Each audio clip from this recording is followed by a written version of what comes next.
What's up, guys? This is Crypto with James talking to you today about the Ethereum Merge. What is to come imminently in terms of Ethereum price, because obviously that has an overall impact on the market. So I'll talk through what I think is going to happen with regards to ETH price short term and what I think will happen long term.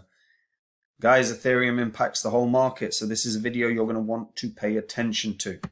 Before I get into it, I update the spreadsheet. Now, these are the first 26 coins that I held after the 2018 crash. They're the first 26 coins I spoke about on the channel. Had you invested $100 into each of these coins when I released videos about them, and you were still holding that crypto, you'd done nothing with it, you'd have been in profit for 10.2K. But if you just sold those cryptos in the previous cycle when the markets were flying high and everything was bullish, you could have made 123 grand. If you guys want to see the coins I'm buying up right now, if you want to have the gains that I've had, you can come check out Copy My Crypto. The link's in the description. It's where I share every coin I buy and every coin I sell. Right now the markets are down, so I'll be buying. I'm not looking to sell. I'm looking to build positions. And when I find the next Phantom, the next coin I think is going to do that massive 100x, I'm not going to create a Udemy course like I did last time. I'm going to simply tell the members what coin it is and why I think it's going to run wild and fly to the moon. So if you want to know what the next big coin is going to be, come to the site, read through it, and if it resonates with you, I look forward to seeing you there. Right. The merge happened. The merge happened and we saw a massive price capitulation. It was a selling event. Just was. So in terms of what's happening and what I think is going to happen for the next day and probably week, because obviously, guys, FOMC meeting next week, if they do a 1% hike, that's going to drop the markets. But right now, we are seeing still pretty big inflows. Again, 2 hours ago, we saw a 15,000 Ethereum leave an unknown wallet and enter FTX. The fact that we're seeing big inflows into exchanges still with regards to Ethereum indicates that selling is going to continue. Now, and we saw that 2 hours prior to the merge, we saw $1.2 billion worth of Ethereum enter into exchanges. That's usually a pretty big sign that there's going to be a sell-off, and it ended up being true. Now, Ethereum is sitting at around $1,449. And fundamentally, we are in a position where, in terms of current price capitulation, the current VRVP nodes are looking weak, particularly around where we're at right now. If Ethereum closes below sort of even 4 hour candle, to be fair, below sort of $1,440, I'd say 1,400 just to be nice and round. But if it closes a 4 hour candle even below $1,430, I think we've got greater downside to come. I think over the course of the week, we'll probably come down to this sort of 1,220 level, which is about 16% drop from where we're at right now.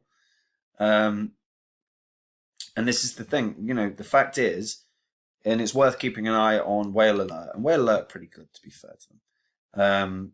They do make a few mistakes here and there. I spotted a couple of transactions that they said from unknown wallet to unknown wallet to an exchange. And it was actually from the same exchange to the same exchange. So there's a couple mistakes here and there that are made, so it's worth verifying that the transactions that were reported are accurate. Like I did verify that one was accurate, and shortly after that arrived on the markets, we start seeing Ethereum start dropping a little more. But they do have regular updates. So you can pay attention to what's happening. Most of it's usually USDT from unknown wallet to unknown wallet. If you can't be asked to look at that, you can always just use their Twitter. And I think they have an API. Like you can actually buy price feeds. So you can buy and organize alerts, and you can set them based on amount values. And that could be worthwhile if you're a trader.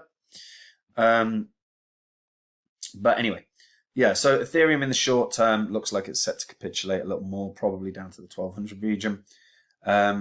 And we're seeing, the fact is we're seeing some of the problems that the Ethereum merge causes for people. Like the miners have had to rapidly start moving to different proof of work chains.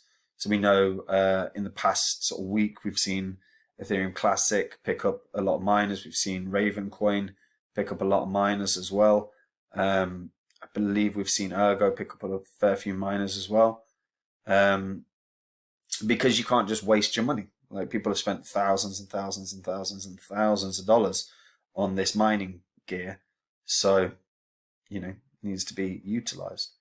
In fact, I think right now GPU sales are through the roof because they're all on discount because gamers can actually get hold of GPUs again because no one's using GPUs for Ethereum anymore. But miners are still going to buy GPUs because Ravencoin works and Ethereum Classic works. So we'll see how long those sales last. But from the wider term perspective, in terms of Ethereum, I still believe long-term Ethereum will probably flip Bitcoin. And the reason is it's very well supported by the powers that be. I'm not a fan of these as a whatever you want to call them, group, institution, Machiavellian influencers, whatever you want to call them. But the fact that they are pointing to the benefits of the merge and how great this is shows their support for Ethereum and overall proof of stake. And when you've got an organization with the influence that the World Economic Forum have, the cryptos that they back will have success because they influence policy in countries, they influence governments, they influence everything. And again, not a fan, but you have to use the information you've got, and this is a big thing. They talk through if the run up to the Ethereum merge process progresses without a hitch, it will take place. They talk about Ethereum as a technological pillar for thousands of Web3 projects and 71 million Ethereum-based crypto wallets. Such a shift will, according to the Ethereum Foundation, reduce energy by 99.5%. At a higher level, the Ethereum merge could likely change the narrative around the entire industry in relation to potential climate benefits. And they're really selling. The WEF are very, very positive about the fact that this is happening. Now, personally, I would prefer proof of work. It's more secure. I also think the narrative is BS around proof of work. A lot of the mining that's done with proof of work is now through renewables. So even the sort of the false narrative presented around energy impact is bollocks. But again, they start pointing out to all the people that are going to be very, very happy with the fact that the Ethereum merge has happened. Long term, you've got the support of some of the biggest institutes in the biggest organization, or most influential organization in the world. You've got the fact that the US has always said Ethereum isn't a security. That goes for it. Long term, Ethereum's still going to end up being like a 5-figure coin. Even though it's going to probably have a week of sort of price drops. It's still going to be a 10 grand coin minimum over the course of time, because it's still the single biggest blockchain. It's got the biggest network. It's got the biggest ecosystem.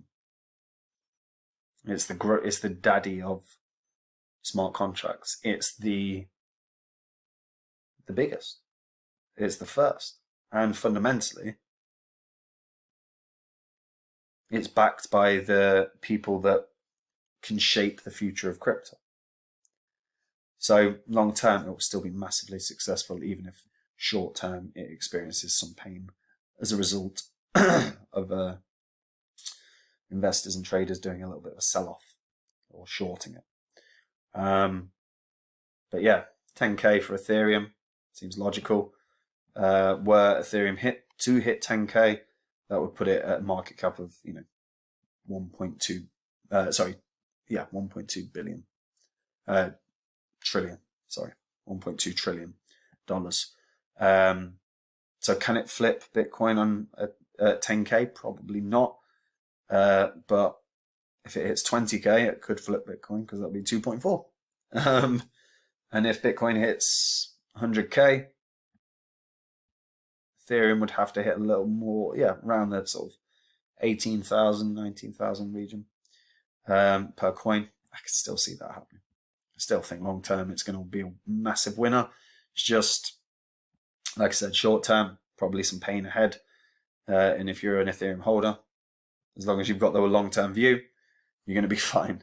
But yeah, keep an eye on the whale alerts, because that's always a good idea in terms of learning about what's happening in terms of current inflows and outflows of the market. Obviously, if you want the Ethereum price to run really well in the short term, then you want to start seeing outflows. You want to see Ethereum leaving exchanges, because as the Ethereum is coming into exchanges, fundamentally that means that there's going to be some level of sell-off.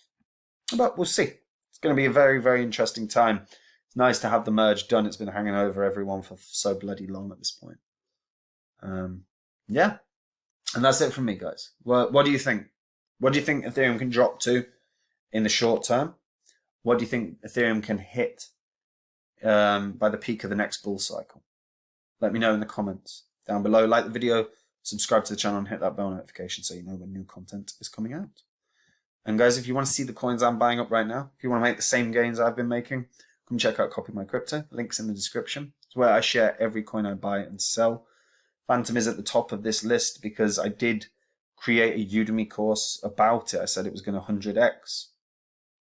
And the Udemy course cost $20. If you'd have bought that, you'd put it straight into Phantom, you could have made 13 grand from a $20 investment. But when I find the next Phantom, when I find the coin that I'm buzzing about, that I think can do that 100x, that it ticks all the boxes, I'm not going to create a Udemy course. I'm going to tell the members on the site why I think it's got the 100x potential, why I think it's going to run wild in the next bull cycle, and why I'm looking forward to making some insane profits. If you want to do that, if you want to learn about that, if you want to get in on that, go to the site, read through it, and if it resonates with you guys, I look forward to seeing you there. Take care. Bye-bye.